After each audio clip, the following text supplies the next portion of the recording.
Hello बच्चों, कैसे हैं आप लोग। आशा करती हूँ कि आप सभी अच्छे हों। बच्चों, शुरू करते हैं आज का अध्याय। नम्रता। प्रस्तुत पाठ एक संस्मरणात्मक निबंध है।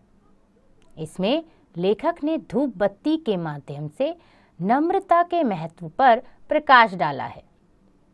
जहाँ बुझी हुई धूप बत्ती अहंकार, अभिमान तथा अपूर्ण मानसिक विकास को प्रकट करती है, वहीं जली हुई धूप बत्ती उदारता और उज्ज्वलता को प्रकट करती है।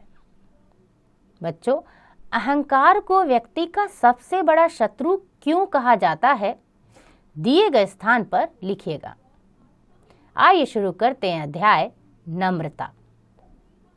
अपनी कोठरी में आते ही देखा कि कल सुबह की धूप बत्ती जो पूरी तरह जली नहीं थी, कुछ जलकर बुझ गई थी, वह अब भी ज्यों की त्यों खड़ी है। मुझे वह सिर जली ऐसी लगी कि जैसे कोई मनुष्य हो। थोड़े बहुत ज्ञान से जिसका बौद्धिक जागरण तो हो गया हो, पर मानसिक विकास ना हुआ हो, और वह उस बौद्धिक जागरण को अपना संपूर्ण विकास मानकर अहंकार में उफनता फिरता हो। मेरा मन दया से भर गया और मैंने उस धूप बत्ती को बिना उठाए ही फिर से जलाने का निश्चय कर लिया। दिया सलाई जलकर बुझ गई, पर धूप बत्ती न जली। मैंने दिया सलाई की दूसरी सींग जलाई और उसे उसके दाहिनी ओर लगाया, पर वह भी जलकर बुझ गई। धूप बत्ती अब भी बिना जली पहले जैसी ही सिर्फ जली खड़ी थी, और मेरे लिए अब कोई मार्ग न था कि उसे खड़ी रहते जला दूं। मैंने उसे उसके स्थान से उखाड़ दिया और उसे झुकाकर चौथी दिया सलाई जलाई। अरे साहब, वह दिया सलाई से छूते ही जल उठी। दिया सलाई में अब भी इतना दम था कि तैयार हो तो वह 4-5 धूप बत्तियां और जला दे। जलती धूप बत्ती ने अपनी सुगंध से कोठरी को भर दिया। यह काम समाप्त हुआ तो बुद्धि ने अपनी कलाबाजी दिखाई। 3 दिया सलाइयां पूरी तरह जलकर बुझ गई, पर धूप बत्ती न जली, और एक दिया सलाई के स्पर्श मात्र से वह भभक उठी। यह क्या बात है।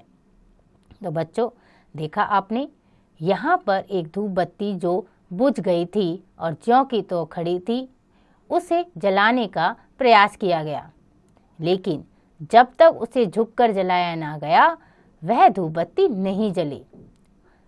चाहे कितनी भी दिया सलाई का उपयोग किया गया हो, लेकिन वह नहीं जली, क्योंकि वह धूप बत्ती खड़ी थी, और थोड़ा ही झुककर जलाते ही वह एक ही दिया सलाई से जल उठी। आइए आगे पढ़ते हैं। मन ने कहा, कोई बात तो है यह, पर प्रश्न तो यह है कि क्या बात है यह। जब तक 3 दिया सलाइयां जलकर बुझी, धूप बत्ती खड़ी थी, और जब वह चौथी को छूते ही जल उठी तो झुकी हुई थी। लगता है इस अनुभव में मेरे प्रश्न का उत्तर आ गया है। धूप बत्ती खड़ी हो या तिरछी, उसमें जलने की शक्ति बराबर ही है, पर खड़ी हुई धूप बत्ती दिया सलाई की ज्वाला को ग्रहण करने में असमर्थ रहती है, और तिरछी धूप बत्ती उसे सुगमता से ग्रहण कर लेती है, क्योंकि झुकी हुई धूप बत्ती को दिया सलाई अपनी लौ के पूरे घेरे में ले पाती है, और सीधी खड़ी को नहीं। तो बच्चों, यहाँ धूप बत्ती तभी जली जब वो झुकी हुई थी, क्योंकि झुकी हुई धूप बत्ती को दिया सलाई अपनी लौ में पूरी तरह घेर लेती है, लेकिन अगर धूप बत्ती खड़ी है तो वह नहीं करती ऐसा। तो यह निकली आ रही है बात में से बात कि किसी से कुछ लेना हो तो झुकना आवश्यक है। साफ साफ यों की पाने के लिए नम्र होना आवश्यक है। लोकोक्ति है, बेटा बनकर सबने खाया, बाप बनकर किसी ने नहीं खाया। यह बेटा बनना नम्रता ही तो है। तो बच्चों, देखा आपने, धूप बत्ती जब झुकी तब ही जली। तो इससे यह प्रतीत होता है कि अगर हमें कुछ चाहिए तो हमें झुकना पड़ेगा। यानी झुकने का मतलब है नम्रता से, हमें नम्र होना पड़ेगा। बेटा बनकर सबने खाया, बाप बनकर किसने नहीं खाया। मतलब बेटा बनना ही एक नम्रता का स्वभाव है। याद आ रहा है संस्कृत का एक श्लोक जिसमें विनय को सुख की कुंजी बताया गया है। भाव है, विद्या से विनय, विनय से पात्रता पाने की योग्यता, पात्रता से धन, धन से धर्म और धर्म से सुख की प्राप्ति होती है। इस तरह पात्रता का मूल है विनय, नम्रता। हमारे लोक जीवन में इसका एक मर्मस्पर्शी संस्मरण सुरक्षित है। भाभी की एक आंख शीतल में मारी गई, अब वह कानी है। उसका देवर भाभी के लिए जिससे प्यारा कोई रिश्ता नहीं, उससे पानी चाहता है और कहता है, कानी भाभी पानी पिला। हाँ, इन बोलो दूध के कटोरे। अरे देवर जी, तुम्हारे बोल तो इतने मीठे हैं कि तुम्हें पानी नहीं दूध पिलाऊंगी, मुंह धोए रहो। ठीक इसके विपरीत दूसरा संस्करण है, रानी भाभी पानी पिला, पानी देवर के कुत्तों को। रानी विशेषण में जो नम्रता है, अपनी अपेक्षा दूसरे को महत्व देने की जो वृत्ति है, उसने भाभी का मन पुलकित कर दिया और उसकी उदारता व ममता को जगा दिया। वह कहती है, अरे देवर जी, पानी तो मैं लाडले देवर के कुत्ते के लिए भी कुएं से भर लाऊं। तुम तो कुछ और पियो, दूध, लस्सी, शरबत, कुछ भी। अकड़ने और झुकने का यही अंतर है। पानी मांगने पर एक जगह चुपता ताना सुनने को मिला, पर दूसरी जगह पानी के बदले दूध, शरबत। तो इससे बच्चों यही प्रतीत होता है कि अगर हम विनम्रता से कोई चीज़ मांगते हैं तो सामने वाला हमें ज़रूर देता है, और जो चीज़ हम मांगते हैं उससे अधिक ही देता है। लेकिन उसके लिए हमें सामने वालों के प्रति विनम्र होना पड़ेगा, नम्रता से बात करनी होगी। एक बार काशी जाकर पूज्य मदन मोहन मालवीय जी के दर्शन करने का सौभाग्य प्राप्त हुआ। बातों ही बातों में उन्होंने कहा था, देश के हर द्वार पर एक दाता खड़ा है, अपनी खुली थैली लिए, पर कमी न हाथों की है जिनमें वह अपनी भेंट दे सके। इस तरह देने वाले से बढ़कर लेने वाले की पात्रता है। और बंबई मेल के उस 3rd क्लास कंपार्टमेंट में उस दिन पूज्य मालवीय जी के संदेश का परीक्षण कितना सफल रहा था। मेल का हर डिब्बा करीब करीब एयर टाइट था। बस खाली था एक डिब्बा, पर उसमें चढ़ता शेर की दाढ़ से गोश्त निकालना था। स्टेशन के आते ही उसकी बंद खिड़की से एक रोबीले पेशावरी पठान का चेहरा बाहर निकल आया। खिड़की के बाहर हम 7 मुसाफिर थे। खान ने मुसाफिरों को देखा और पूरे रौब से कहा, खिड़की नहीं खुलेगी। हम सब ने समझ लिया कि ठीक ही है, यह खिड़की नहीं खुलेगी। तो हम 7 मुसाफिरों में से 5 तो उसी क्षण दूसरे डिब्बे की ओर भाग निकले।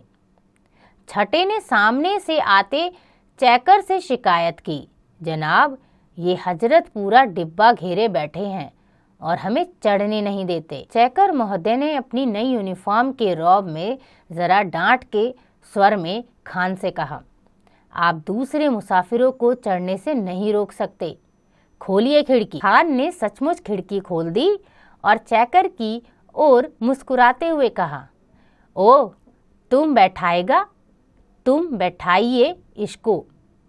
बैठाओ, जब गाड़ी चलेगा और हम इसको बाहर फेंकेगा तो तुम झंडी हिलाना। चेकर तो खिसका ही, वे मुसाफिर महाशय भी 9-2-11 हो गए। मैं अब भी अपनी जगह खड़ा था, अपनी अटैची हाथ में लटकाए। खान ने मुझे देखा, मैंने खान को।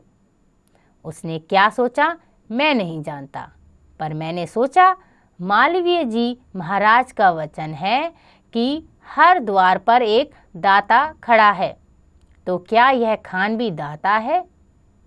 तभी खान ने मुझसे कहा, तुम नहीं गया? मैंने संक्षेप में कहा, नहीं खान साहब। क्यों, गाड़ी में नहीं चढ़ेगा? चढ़ूंगा, अगर आप प्यार से चढ़ाएंगे। क्यों, दूसरे डिब्बे में नहीं चढ़ेगा? खान साहब, आप एक बहादुर पठान हैं और बहादुर आदमी का दिल बहुत बड़ा होता है। उसमें ही जगह न मिले तो फिर कहाँ जगह मिलेगी? तुम डरता नहीं, हम तुम्हें नीचे फेंक देगा। नहीं खान साहब, बहादुर आदमी के पंजे सख्त होते हैं, दिल मुलायम होता है, आप मुझे नीचे नहीं फेंक सकते। खान ने कुछ सोचा कि तभी गार्ड की सीटी बजी और हरी झंडी हिली। खान ने खिड़की खोली और मुझे बुलाया। मैं झपट कर खिड़की पर पहुंचा कि खान ने सहारा देकर मुझे भीतर ले लिया। 18 आदमियों के बैठने लायक उस छोटे से डिब्बे में खान था, उसकी बीवी थी और 2 बच्चे थे। सबके बिस्तर बिछे थे। मैंने खान की बीवी को सलाम किया और खान को धन्यवाद देकर दूसरी तरफ बैठ गया। कुछ देर बाद धीरे से खान मेरे पास आया और उसने मुझे 2 बहुत बढ़िया सेब दिए। मैंने सोचा मालवीय जी का कथन सत्य है कि देश के हर द्वार पर एक दाता खड़ा है, पर कमी उन हाथों की है जिनमें वह अपनी भेंट दे सके। मैंने भी अब अपने दाता की कसकर परीक्षा लेने का विचार किया। दूसरे स्टेशन पर गाड़ी आकर रुकी तो समय की बात। स्टेशन मेरी तरफ था। 3 मुसाफिर बाहर थे, 2 जवान, 1 बूढ़ा। बिना खान की तरफ देखे जोर से मैंने कहा, बूढ़े बाबा, यह खान साहब का डिब्बा है। उन्होंने मेहरबानी करके मुझे बैठने की जगह दे दी है। वह जगह मैं तुम्हें दे दूंगा और खुद खड़ा रहूंगा। तुम भीतर आ जाओ। उन दोनों जवानों से मैंने किसी और डिब्बे में चले जाने को कहा। बूढ़े को भीतर ले अपनी जगह बैठा दिया और दीवार से लगकर खड़ा खड़ा अपनी पुस्तक पढ़ने लगा। कोई 20 मिनट बाद खान ने पूछा, तुम क्यों खड़ा है मेरे भाई? सरलता से मैंने कहा, खान साहब, आपने मेहरबानी करके जो जगह मुझे दी थी वह मैंने बूढ़े बाबा को दे दी, लेकिन मुझे कोई दिक्कत नहीं है, आप आराम से लेटिए। खान ने कहा, नहीं, तुम भी बैठो। खान को धन्यवाद देकर मैं बैठ गया। दूसरे स्टेशन पर गाड़ी रुकी तो मैंने एक स्त्री और उसके बालक को अपनी जगह बिठा दिया और खड़ा हो गया। कुछ देर बाद खान की बीवी ने खान के कान में कुछ कहा और खान ने मुझे फिर बिठा दिया। अब दोपहर भर गई थी। सोने के लिए करवट लेते लेते खान ने कहा, तुम चाहेगा तो किसी को बैठाएगा, पर तुम जरूर बैठेगा, हम सोता है। और खान जब सोकर उठा तो हम 12 थे। खान देखकर हंसा और बोला, सरकार, तुमको रोज बॉम्बे मेल में रखे तो बहुत मुसाफिर को आराम होगा। मैंने कहा, पर खान साहब, आपको भी मेरे साथ रहना पड़ेगा, नहीं तो मुझे खाली डिब्बा कहाँ मिलेगा। सभी जोर से हंस पड़े। शाम को 7 बजे मैं अपने स्टेशन पर उतरा तो खान ने मुझसे हाथ मिलाया और उसकी बीवी ने मुझे सलाम किया। तो देखा बच्चों, किस प्रकार नम्रता से ही खान साहब, जो इतने कठोर मन के थे, उनका दिल जीत लिया। वही खान साहब जो एक डिब्बे में किसी को बैठाना नहीं चाहते थे, उन्हीं खान साहब ने अपने डिब्बे में 12 लोग बिठाए। तो इससे यही तात्पर्य है कि अगर हम चाहें तो विनम्रता से, नम्रता से कोई भी काम कर सकते हैं। झुककर अगर कोई कार्य संभव है तो झुकना जरूरी है। बच्चों, यह कहानी लिखी है कन्हैयालाल मिश्र प्रभाकर जी ने। इस कहानी से हमने सीखा, व्यक्ति को अपने अहंकार का त्याग करते हुए एक दूसरे से सौहार्दपूर्ण व्यवहार करना चाहिए, क्योंकि आपसी प्रेम और सहयोग से मिलकर ही रहना जरूरी है और उसी से प्रेम बढ़ता है। आशा करती हूँ कि आपको यह अध्याय समझ आ गया होगा। इसका अभ्यास आप स्वयं कीजिएगा।